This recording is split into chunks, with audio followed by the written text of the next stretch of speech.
Le 10 juin 2017, le docteur Saif al-Islam Kadhafi, second fils de Muammar al-Kadhafi, a été libéré d'une prison libyenne après 5 ans de détention.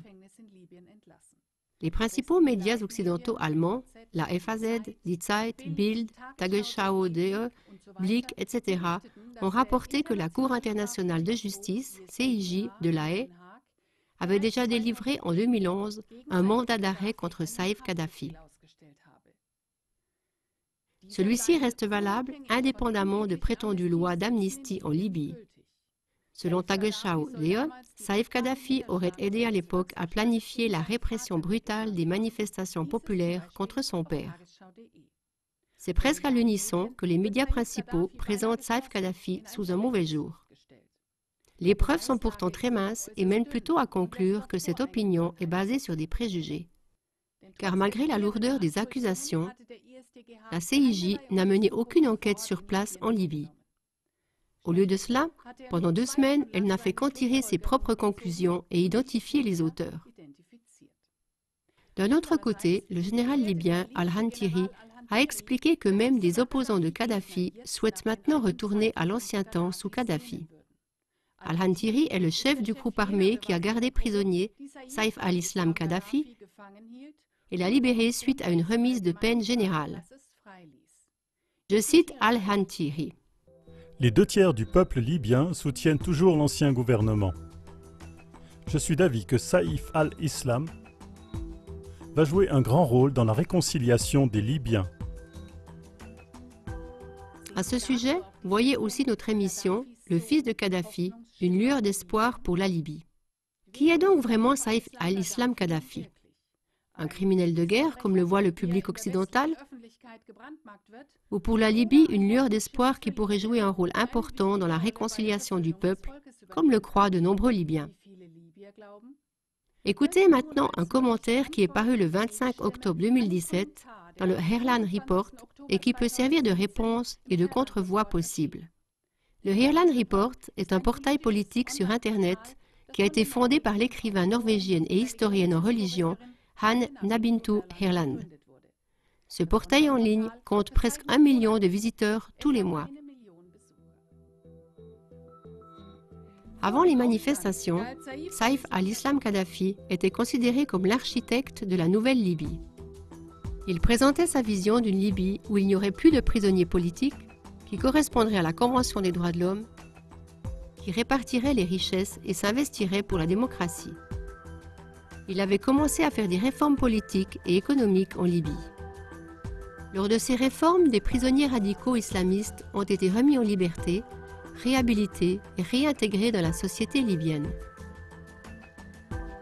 Lorsque des soulèvements ont éclaté dans plusieurs villes libyennes, Saif, comme l'assurent des sources locales, a proposé son aide.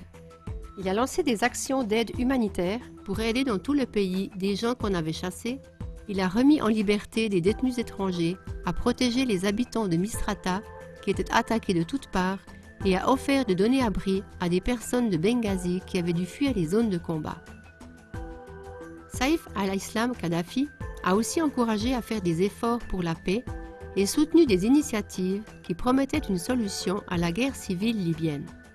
Selon des sources locales, il a prié l'université de Sirte d'imprimer 5000 tracts sur lesquels se trouvait la demande de respecter les droits de l'homme. Il a appelé les chefs de l'armée à interdire l'utilisation de la violence contre des manifestants.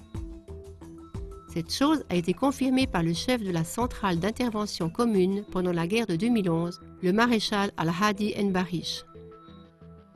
Malgré ses efforts inlassables pour la paix, Saif al-Islam Kadhafi est devenu la cible d'une tentative d'assassinat par des avions de l'OTAN. Bien qu'il ait perdu ses doigts et subi plusieurs blessures jusqu'à présent, la Cour internationale de justice, CIJ, n'a pas examiné cette attaque aérienne ni les 5 ans d'isolement cellulaire qu'il a enduré. La Cour internationale de justice, au contraire, persiste à vouloir le faire prisonnier et à le faire passer devant la Cour de justice, alors qu'il a déjà été condamné à mort par une cour de justice libyenne dans la prison d'Al-Hadba. Cette condamnation à mort a pourtant été contestée par le ministère de la Justice libyen, car le procès s'est déroulé au sein de la prison de manière injuste.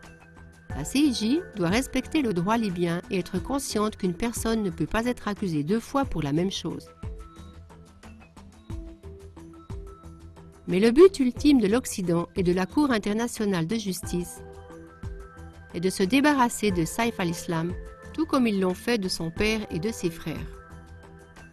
Il est temps pour la Cour internationale de justice de renoncer à sa morale à 2 poids 2 mesures et de se ranger du côté de la population libyenne.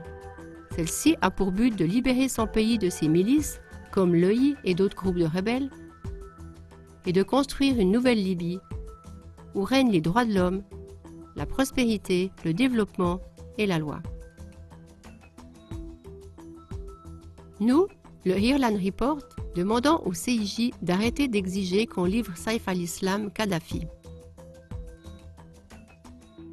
Au lieu de cela, la CIJ devrait respecter la loi d'amnistie générale promulguée par le ministère de la Justice libyen afin que Saif al-Islam puisse prendre sa place dans le combat pour un nouveau système démocratique en Libye.